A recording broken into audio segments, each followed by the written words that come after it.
février 2014. Madame, Monsieur, bonsoir. Bienvenue à cette édition du journal sur Unita Télévision. Voici tout de suite les titres qui font la une de l'actualité. D'ici février 2014, une feuille de route sera publiée en rapport avec le processus électoral en République démocratique du Congo. Cette publication dévoilera le début des opérations électorales. Et puis en santé, le choléra décime encore des vies à Lubumbashi. La mairie ne veut pas se laisser faire. Elle vient de mettre en place une cellule de lutte contre cette maladie des mains sales. L'équipe a pour mission de sensibiliser la population à l'assainissement des milieux environnants. Une fois de plus, bonsoir et merci de nous avoir choisis pour vous informer. Je l'ai dit en titre, processus électoral en République démocratique du Congo. La feuille de route sera publiée d'ici le mois de février de l'année en cours. Un document qui retrace le chronogramme de tout ce qui se fera en interne comme en externe. Et c'est dans ce document qu'on retrouve par exemple le calendrier électoral qui annonce les opérations électorales. Antoine Roger Mouimamba nous en parle. 2014, l'année électorale en République démocratique du Congo, disait Abbé Apollinaire Malou aux professionnels des médias alors qu'il est revenu ou reprenait les commandes de la CENI, Commission électorale nationale indépendante. Peut-on parler à ce jour de la concrétisation de cette déclaration? La réponse à cette question semble être donnée avec ses multiples contacts à l'interne comme à l'extérieur par l'abbé président Malou. Alors que la publication de la feuille de route est annoncée pour février 2014, les partenaires de la RDC en matière électorale ont promis 750 millions de dollars américains pour le reste du processus électoral, soit de 2013 à 2016. Promesse faite au numéro 1 de la CENI en séjour sur le vieux continent. La feuille de route est donc ce document, un chronogramme, un canevas comportant différentes étapes à suivre dans un processus électoral. Ainsi, le calendrier électoral et autres étapes y sont inclus. La CENI devra suivre ces chronogrammes en vue d'un aboutissement heureux du processus. Cette feuille de route approuvée au Parlement congolais, ce sera directement la publication des opérations électorales. Les processus actuellement concernent les élections locales, municipales, urbaines, provinciales, élections des gouverneurs et sénateurs. Cette tractation pousse certains ou d'aucuns à penser qu'il y aura élection de 2013 à 2016. Et pendant plusieurs mois, une partie de la route Kafoubou a été rétrécie à cause des immondices qui étaient déversés sur la voie. La mairie a déployé les engins pour nettoyer la route, une façon de mettre la population de Kampemba à l'abri de la pollution environnementale. Maurice Mazel, reportage. Pendant plusieurs mois de suite, les habitants de la commune de Kampemba, dans la ville de Lubumbashi, ont déploré l'entassement des immondices sur la voie publique au lieu d'aller les déverser au dépotoir public. Préoccupé par ce désagrément social, le maire Jean-Oscar Sanguza Mutunda a déployé sur le lieu des engins pour évacuer la partie de la route Kafoubou qui était déjà envahie par le silo de transit. Non loin de là se trouve pourtant le dépotoir public où devraient en principe être enfouis les immondices. La population de cette contrée a salué ce geste salutaire d'assainissement qui va leur éviter la propagation des maladies dues à la pollution de leur environnement. Dans les jours à venir, la mairie de Lubumbashi va frayer de chemin pour faciliter à la population l'accès rapide jusqu'à l'endroit du dépotoir. Auparavant, Jean-Oscar Sanguza Mutunda a effectué la ronde au cimetière de Sapin 2 en prélude aux préparatifs de funérailles de feu l'ambassadeur en exercice de la République démocratique du Congo en Zambie et maire honoraire Floribert Kasseba Makunko. Et on va parler santé. L'épidémie de choléra se fait encore sentir à Lubumbashi, principalement dans les communes Katuba, Kenya et Kamalundo. C'est justement dans ce cadre que la mairie le maire plutôt, Jean-Oscar Sanguza Mutunda, multiplie ses équipes de sensibilisation dans la capitale cuprifère pour raison de prévention. Et pour ce jeudi, ce sont les habitants du quartier Makutano qui ont été sensibilisés par cette équipe. Jean-Paul Malimba dans ce reportage rendu par Mamie Hélène Kalilo.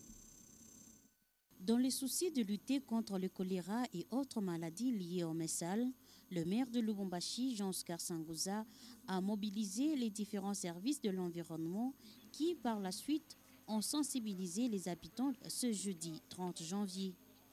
Le message s'est focalisé sur l'évacuation des immondices dans leur environnement, se laver les mains régulièrement avec du savon, bref, respecter les règles d'hygiène sur toutes ses formes. Nous sommes pendant la période de pluie, le choléra est avec nous, alors la population de Choix doit vivre dans un état de propriété permanent. Oui, pour en tout cas ce qui est comme conseil, nous donnons le conseil à tous les habitants, que en tout cas il faut couvrir suffisamment et convenablement leurs installations sanitaires et se laver les mains après l'usage des installations sanitaires. Pour ceux qui ont des enfants, après l'usage des pots, ils doivent nécessairement laver leur peau et laver les mains des enfants avec des savons de ménage. Ceci pour prévenir le choléra qui touche déjà les communes de Katoba, Kenya et Kamalondo. Après cette sensibilisation dans différents coins de Lubumbashi, certains le choix ont intériorisé le message du maire et l'ont mis en pratique en évacuant les immondices autour de leurs maisons et magasins. Pour la mairie de Lubumbashi, l'unique façon d'éviter le choléra reste la propreté. Et plusieurs mètres de câbles électriques sectionnés au quartier Gambela sur l'avenue Kakontoé, des câbles volés suite à l'obscurité qui sévit dans ce quartier. Sur l'avenue Kasumbalesa, les travaux d'installation du nouveau transformateur en remplacement de l'ancien encore opérationnel mais enlevé depuis décembre sont à l'arrêt. Antoine Roger Boumamba nous en parle. La chanson reste la même. L'insécurité au quotidien au quartier Gambela. Une insécurité due non seulement aux actes d'incivisme des malfrats véreux, mais aussi à l'obscurité de la quasi-totalité des artères ou avenues appelées à ce jour avenue de la mort ou à haut risque.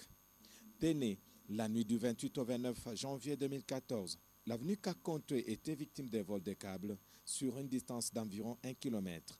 Les pylônes, environ 10, sont dépouillés des fils électriques et dans ces mouvements, un pylône s'est écroulé. Nous sommes réveillés et nous avons trouvé beaucoup de câbles, de plus de 7 pylônes volés. Nous vivons la psychose. Deux fois, nous craignons que nous en soyons victimes. Le quartier est plongé dans l'obscurité parce que la cabine de l'avenue Kasumbalesa n'est plus connectée. L'ancien transformateur, encore opérationnel, a porté sous prétexte que les nouveaux devaient y être installés. On a enlevé un transfo qui fonctionnait pour nous placer un transfo soi-disant de grande capacité. C'est depuis les deux. Et depuis lors, on est resté dans le noir, dans l'obscurité totale. On est dans le noir pendant 2 mois. Et cela nous expose à l'insécurité. Sur cette avenue même, qu'on avait tué quelqu'un parce qu'il y avait l'obscurité.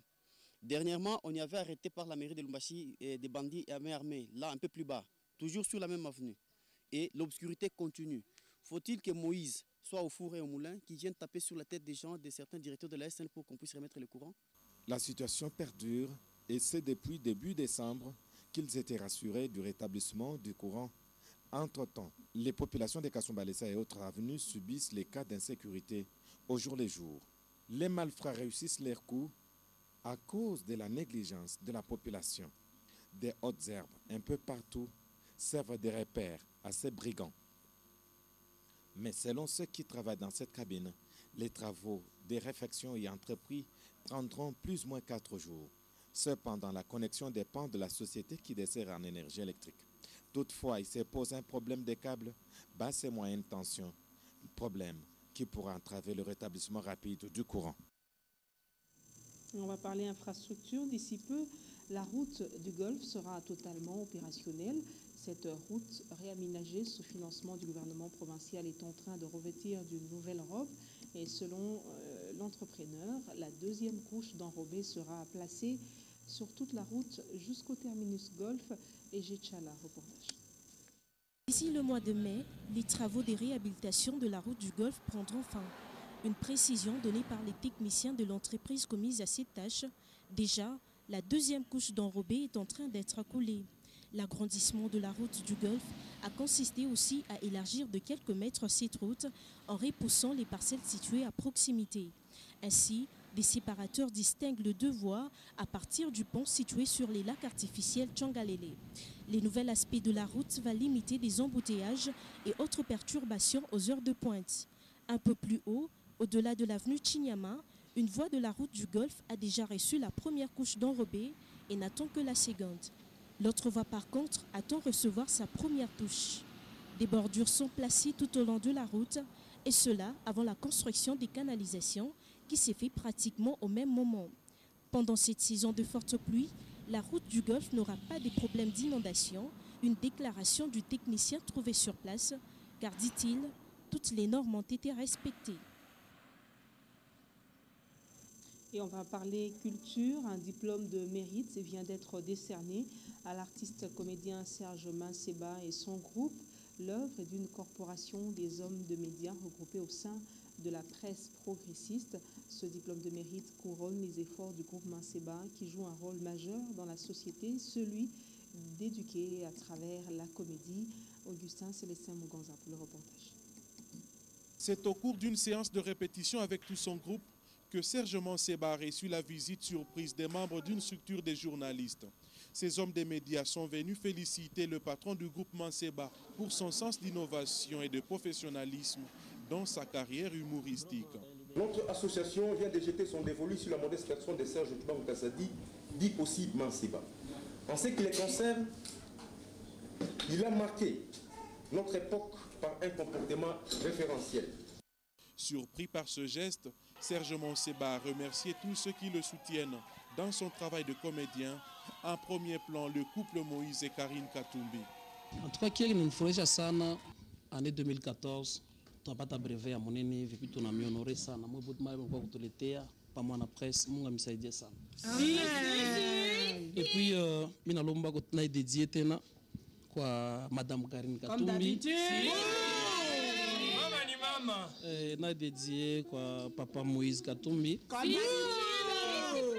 puis, je dédié à ma chaîne Yote à télévision, je vais chaque musique à Manseba, théâtre à Manseba. Vraiment, c'est un raboué. Artiste, ceux qui ont ça, Moussala, ou mérité, il faut mériter à rapper, Bilo Kwaboué. Merci à trop, na la presse, les lots pour remettre brevet, diplôme et pas y a Serge Manseba. A mérité vraiment à parce que biso tuza ba artiste ya Kinshasa mais tout le monde ne connaît biso Serge Manseba na musala zo sala ana katanga, tout le monde a d'accord na ye.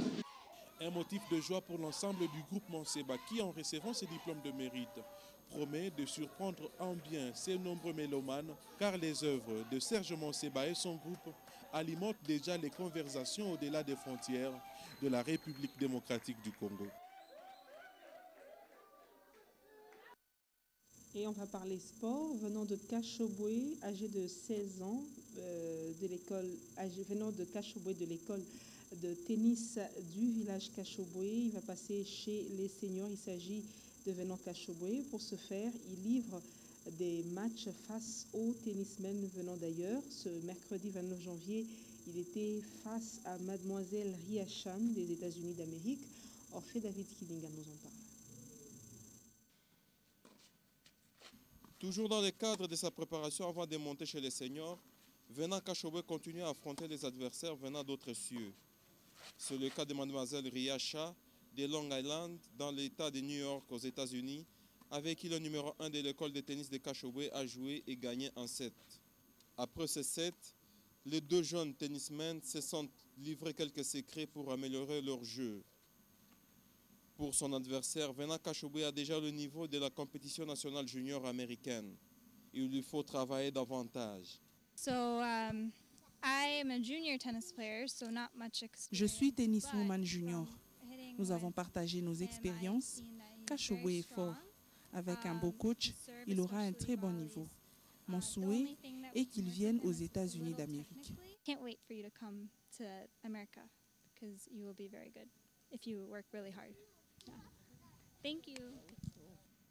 Après Christian Saïdi, l'initiatrice de l'école de tennis de Kachoboué, Mme Karine Katumbi, a invité le tennisman Pavé Bokata de Kinshasa, numéro 3 de la République démocratique du Congo. Ce dernier passera un mois dans le village Kachoboué pour partager son expérience avec Venant Kachoboué. Et sur cette note se referme cette édition du journal. Madame, Monsieur, merci à vous de l'avoir suivi. Avant de nous quitter, on va passer au rappel des titres. D'ici février 2014, une feuille de route sera publiée en rapport avec le processus électoral en République démocratique du Congo. Cette publication dévoilera le début des opérations électorales.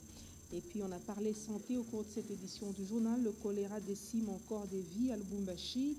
La mairie ne veut pas se laisser faire. Elle vient de mettre en place une cellule de lutte contre cette maladie des massales. L'équipe a pour mission de sensibiliser la population à l'assainissement des milieux environnants.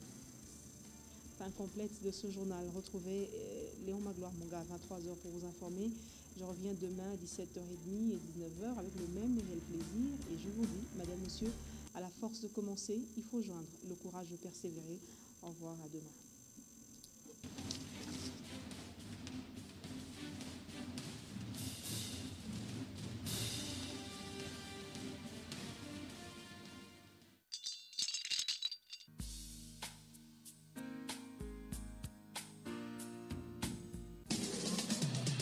Programmation musicale, voice track, gestion publicitaire. Nyota FM. Et un support technique, c'est sur Nyota.